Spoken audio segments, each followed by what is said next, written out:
Imagine uma época em que seus atos são constantemente assistidos e gravados, onde sua localização sempre é conhecida, onde todas as suas atividades deixam um rastro que pode ser usado contra você. Onde a verdade é apagada com palavras e expressões que confundem o pensamento. Onde o passado pode ser mudado pela vontade de um comitê. Onde uma palavra ou gesto pode causar problemas que vão da perda de uma amizade, de uma oportunidade de emprego ou até da sua liberdade e da sua vida. É difícil acreditar que algo assim poderia acontecer um dia. No entanto, se as condições políticas, culturais e sociais de 2024 parecem saídas de alguma fantasia de ficção pessimista, não foi por falta de aviso. Em 1949, o jornalista e escritor George Orwell publicou 1984, um livro que se tornou um clássico instantâneo, cuja importância não só não diminuiu desde a sua publicação, como parece ter aumentado. Neste livro, Orwell conta a história de uma época em que estados superpoderosos exercem controle absoluto sobre a vida dos indivíduos, sobre suas ações, seus corpos e até suas almas. É uma visão de pesadelo, sintetizada na frase: se você quer saber como será o futuro, imagine uma bota pisando num rosto humano para sempre. Quando olhamos ao nosso redor, podemos pensar aliviados que a visão anunciada por Orwell não se concretizou. Afinal, a vitória da democracia liberal sobre os totalitarismos do século XX era tão evidente que o historiador Francis Fukuyama chegou a alegar que havíamos chegado ao fim da história, o fim dos conflitos ideológicos e do desenvolvimento histórico-político, já que o mundo inteiro passaria a adotar os preceitos da democracia constitucional liberal, evidentemente superiores, entrando em uma era de conflitos reduzidos. De fato, nenhuma obra de ficção tem a obrigação de ser uma profecia, e durante algum tempo, 1984 ficou como uma lembrança de um futuro esquecido, o pesadelo que o Ocidente tinha conseguido evitar. No entanto, ainda há aqueles que alegam ver nos vagos e ameaçadores ecos de 1984 traços nos dias de hoje da experiência social e política de 2024. E por isso, os insights que esse livro traz sobre a relação entre poder, liberdade, política e linguagem continuam atuais e pertinentes. Neste programa, Insight BP, nós vamos revelar a você como algumas das visões de 1984 se realizaram de forma diferente, mas não menos perigosa da imaginada por Orwell. E por que as ideias contidas nesse livro podem nos ajudar a compreender melhor o ambiente político e social em que vivemos. E nos prepararmos para um cenário que se desenha no futuro, onde o acirramento da disputa entre liberdade humana e o controle autoritário absoluto parece inevitável.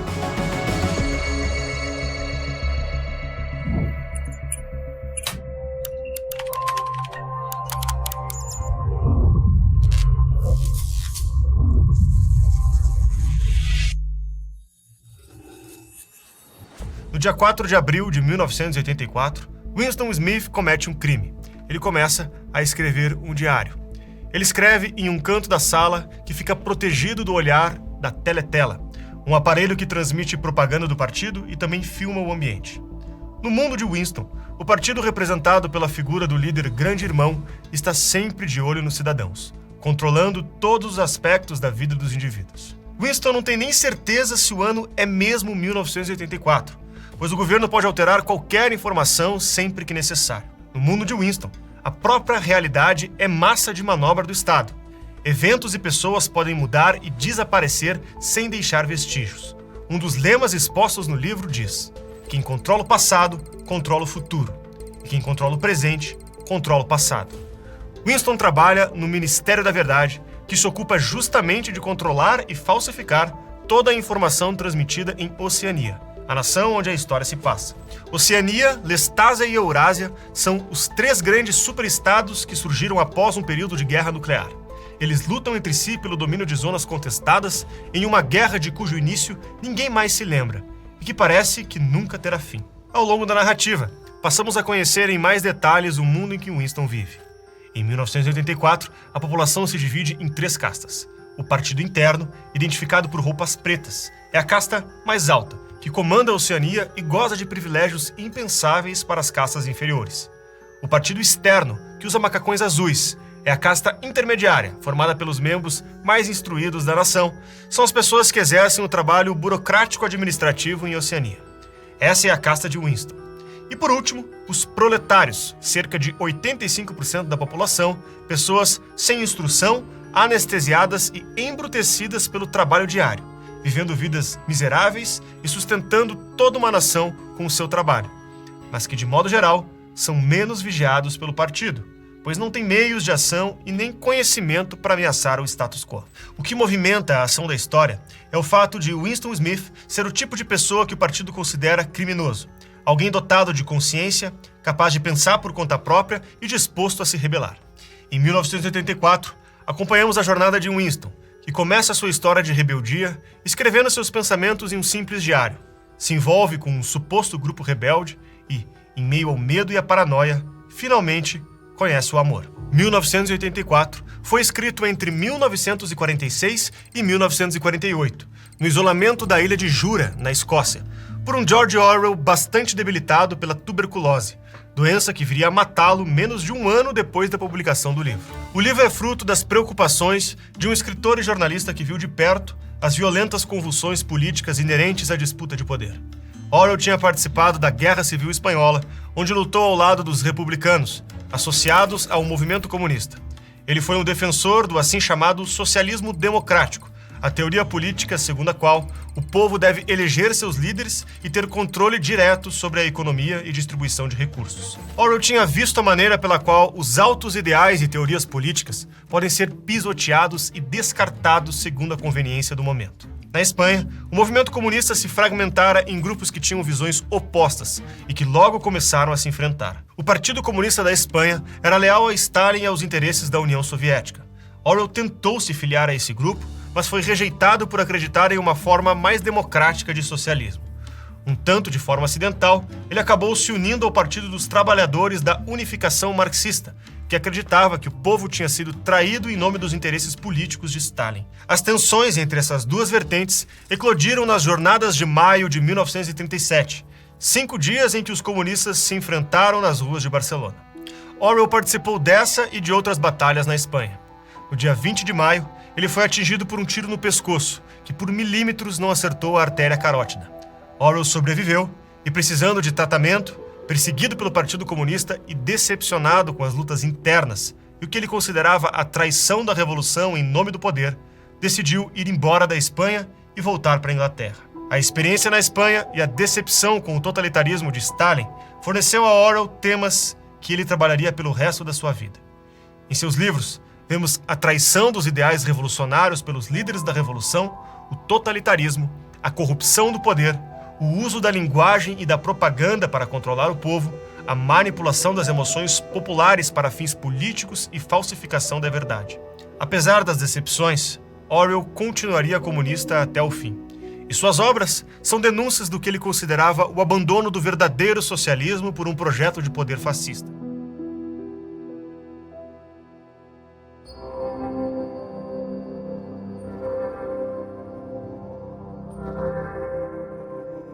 Muitos dos incidentes relatados em 1984 se baseiam na experiência totalitarista da União Soviética sob Stalin. Muito embora esses incidentes se baseiem na organização social de uma época e lugar específicos que ficaram no passado, a essência do comportamento humano permanece inalterada em todos os tempos e lugares, bem como o desejo pelo poder e controle total. Assim, o aviso de 1984 permanece atual e traz consigo uma pergunta inquietante. Ao olharmos ao nosso redor, o quão certos estamos da nossa liberdade diante das diferentes formas de totalitarismo que Orwell denunciou? O fim da privacidade e a censura total. Em 1984, a privacidade não existe, pois os cidadãos são vigiados o tempo inteiro pelo partido, por meio da teletela ou por outros cidadãos. Hoje, nós temos um dispositivo que nos permite filmar os outros e transmitir as imagens com alcance global instantâneo, mas que também permite a outras pessoas fazer o mesmo conosco. Além disso, diversos aplicativos afirmam em seus termos de uso que têm acesso ao microfone do celular de forma que nossas conversas, ou parte delas, podem estar sendo gravadas. No mundo de 1984, o partido prefere utilizar a força, a coerção, a tortura e assassinato como formas de manter a população amedrontada sob controle. Na vida real, o conforto e a praticidade é que nos fazem ceder cada vez mais a nossa privacidade, nossas conversas, nossa localização para empresas e governos. Nosso estilo de vida depende cada vez mais da estrutura tecnológica em que nos vemos inseridos. E a ideia de abrir mão desses confortos e facilidades é impensável. Em 2024, o requinte das tecnologias de controle se revela no fato de que hoje nós mesmos nos vigiamos mutuamente. E é aí que o outro elemento de 1984 se insinua, a possibilidade de ser punido pelo que se pensa. Em 1984, existe o conceito da ideia-crime. O simples fato de ter um pensamento fora da cartilha do partido transforma o cidadão automaticamente em criminoso. Os cidadãos são patrulhados constantemente pela polícia do pensamento, o serviço secreto de Oceania, que vigia os cidadãos sempre à espera de um deslize comprometedor, uma fala infeliz, um gesto denunciador. Hoje em dia vivemos uma situação tensa, em que diferentes visões de mundo nos afastam, enquanto a tecnologia nos força a conviver de perto. Agora, uma opinião, ou até mesmo uma frase mal entendida ou tirada de contexto, podem gerar consequências desastrosas para seus relacionamentos, seu emprego ou até a sua vida. Um fenômeno descrito por uma expressão tão sinistra que parece ter saído direto de 1984. O cancelamento. Antes, um termo utilizado para descrever algo que podia acontecer apenas com coisas e eventos. Agora ela também se aplica a pessoas, rebaixando o status ontológico do ser humano a uma mera coisa que pode ser eliminada sem remorso. Em 1984, um processo similar acontece com aqueles que desagradam o grande irmão. Eles se tornam despessoas, um termo que indica alguém que simplesmente desapareceu do convívio social, tendo sido eliminado fisicamente pelo Estado. E não apenas fisicamente. Uma despessoa tem seus registros inteiros apagados, de forma que é como se ela nunca tivesse existido. Orwell se baseou na cultura de delação que existia na União Soviética, em que vizinhos se denunciavam e filhos entregavam os pais para serem presos, torturados e até mortos.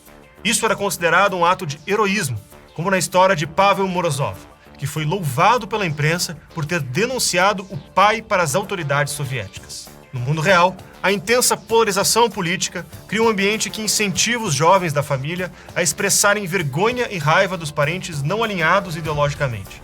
Os exemplos históricos nos ensinam que radicalismos como esse já foram seguidos por períodos de perseguição e extermínio. Em 2024, linchamentos virtuais são um fenômeno frequente, e o preço de emitir uma opinião que contraria o consenso tem ficado cada vez mais alto. Aos poucos, o entorno psicológico se torna um ambiente de paranoia e desconfiança. O resultado é que, na hora de emitir uma opinião, o mero bom senso é substituído por uma autocensura motivada pelo medo das consequências incertas. Em 1984, a palavra censura não aparece nenhuma vez. O partido é responsável pela produção de toda a informação consumida em Oceania, de forma que a censura se torna desnecessária. Só tome cuidado com o que você vai dizer. Nunca se sabe quem pode estar ouvindo.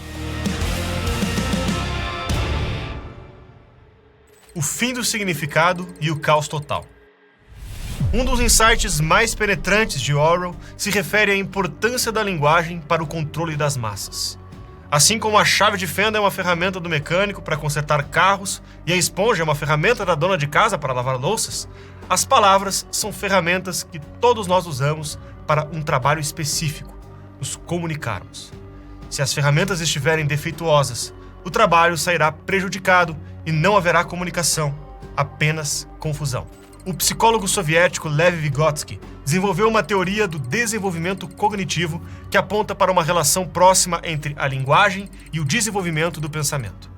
Orwell explorou essa relação e a expressou no conceito que ele chamou de novilíngua, o novo idioma falado em Oceania. O partido percebeu que toda ação começa com um pensamento e todo pensamento precisa ser expresso em palavras. Assim, se certas palavras forem suprimidas ou distorcidas, o pensamento será suprimido ou distorcido junto com elas. Sem conseguir pensar direito, as pessoas se tornam menos inteligentes, menos capazes de articular suas experiências. A nova língua é uma versão empobrecida do inglês, que usa cada vez menos palavras para limitar a habilidade do indivíduo de pensar e comunicar conceitos abstratos.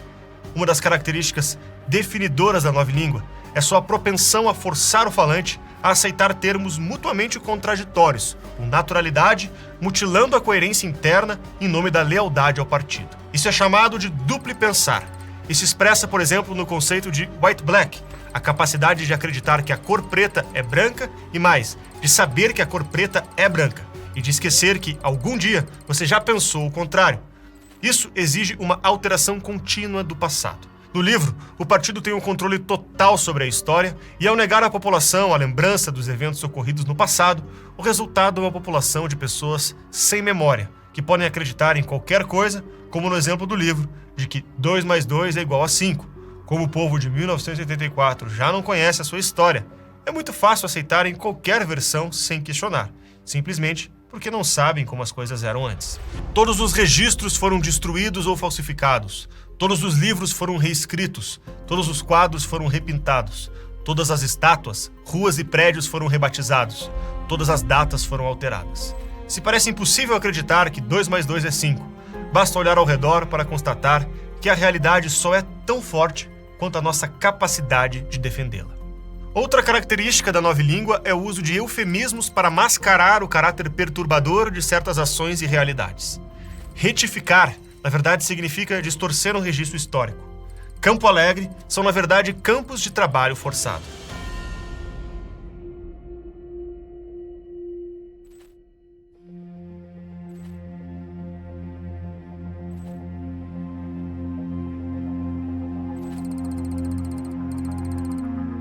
No mundo de 1984, houve uma guerra mundial com o uso de armas nucleares e, portanto, a ameaça de aniquilação ou conquista por poderes estrangeiros era um medo real da população. É essa ameaça constante que dá ao partido o seu poder, pois tudo pode ser justificado com uma medida de proteção da nação contra um inimigo terrível. Os líderes do partido encontraram a fórmula ideal para manter a nação inteira sob controle: o medo. Para esse inimigo terrível, o partido inclusive reserva 2 minutos diários para a população destilar o seu ódio. Uma alocação de tempo que hoje em dia parece modesta, considerando que a internet nos propicia um fórum de 24 horas para fazer isso. Ao incutir na população o medo de ameaças constantes, o grande irmão pode agir como quiser, sem ser cobrado por algum excesso ou contradição. Afinal, qualquer coisa é válida para proteger o Estado. O grande irmão também obtém um exército de voluntários dispostos a vigiar, denunciar e combater os oponentes do regime. E obtém um bode expiatório para culpar quando suas promessas não são concretizadas. Um outro ponto de contato do livro de Orwell com a nossa realidade aparece no seguinte trecho: a nova aristocracia era formada em geral por burocratas, cientistas, técnicos, representantes de sindicatos, especialistas em publicidade, sociólogos, professores, jornalistas e políticos profissionais. Em 1941, James Burnham articulou a percepção de que uma nova classe de profissionais havia subido ao poder no livro The Managerial Revolution. Segundo Burnham, agora são os administradores profissionais que detêm o poder, ao ponto de a política, a economia e a cultura serem controladas por comitês de burocratas. À medida que as democracias se tornam mais complexas, correm o risco de ficarem menos transparentes, facilitando a instrumentalização do cidadão comum. A tarefa de prever o futuro é ingrata, pois a realidade sempre tem maneiras surpreendentes de acontecer. George Orwell não antecipou os saltos tecnológicos da indústria e da computação, nem podia imaginar o impulso que essas inovações dariam à economia, à qualidade de vida das pessoas e ao poder das grandes empresas. Sua visão não tinha como prever o papel decisivo que hoje grandes conglomerados multinacionais têm na política e na cultura, como as tentativas de implementação de métricas ESG demonstram. No entanto, 1984 não é um livro de profecia, nem um aviso sobre o futuro. Em certa medida, é uma sátira e uma denúncia dos abusos cometidos na União Soviética sob Stalin, mas também acaba servindo como um aviso perene sobre o futuro de todas as épocas, uma vez que a busca de poder e de controle sempre faz parte da história humana.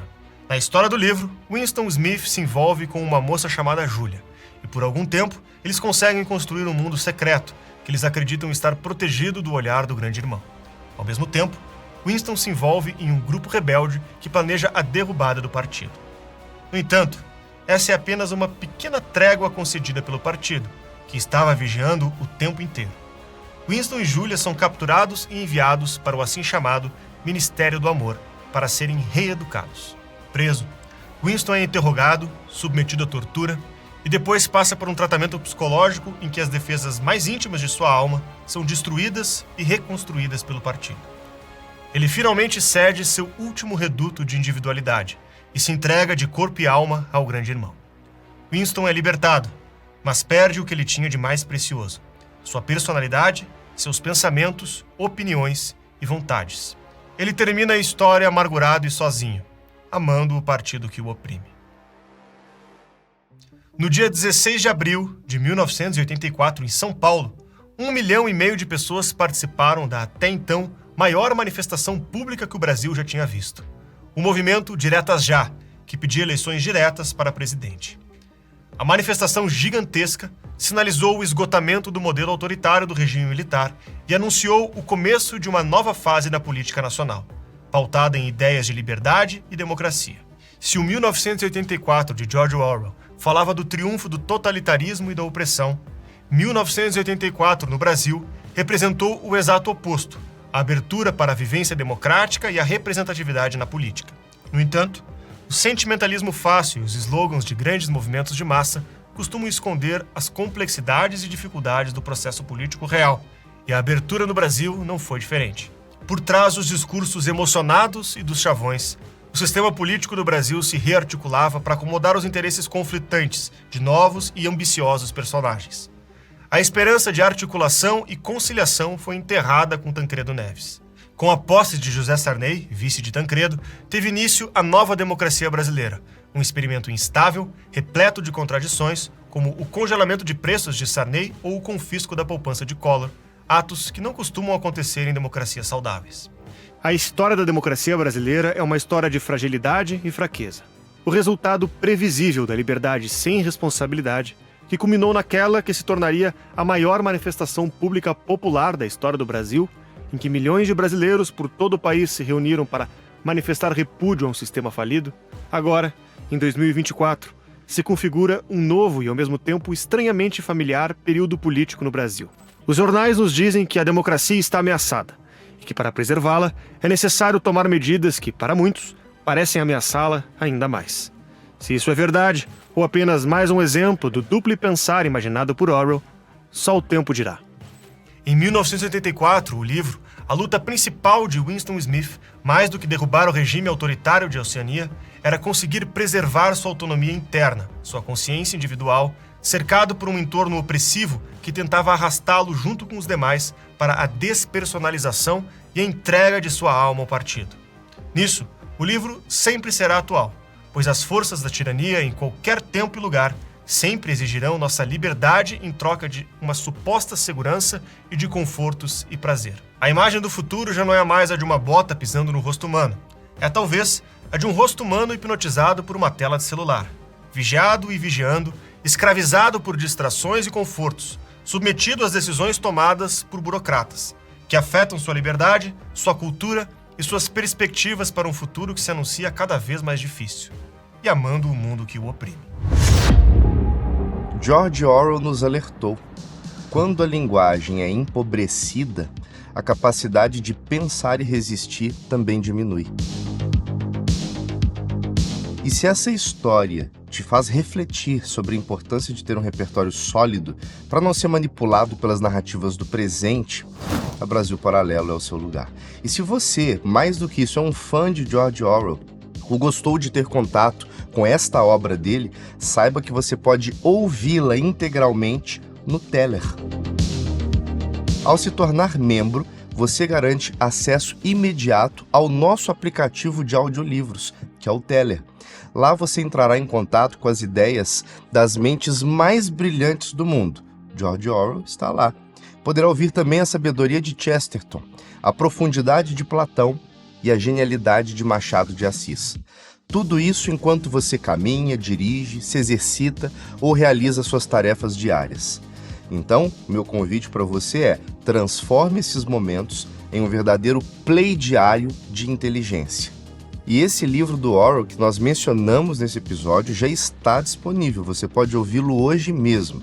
Estamos liberando uma condição única para você aproveitar. É o plano mensal da Brasil Paralelo. Agora você pode assinar a BP sem comprometer o limite do seu cartão de crédito e garantir o Teller no seu celular ainda hoje. Se você já é membro, seu acesso ao Teller está garantido. Se ainda não é, clique no link na descrição ou aponte a sua câmera para o QR Code que está aparecendo aqui na tela.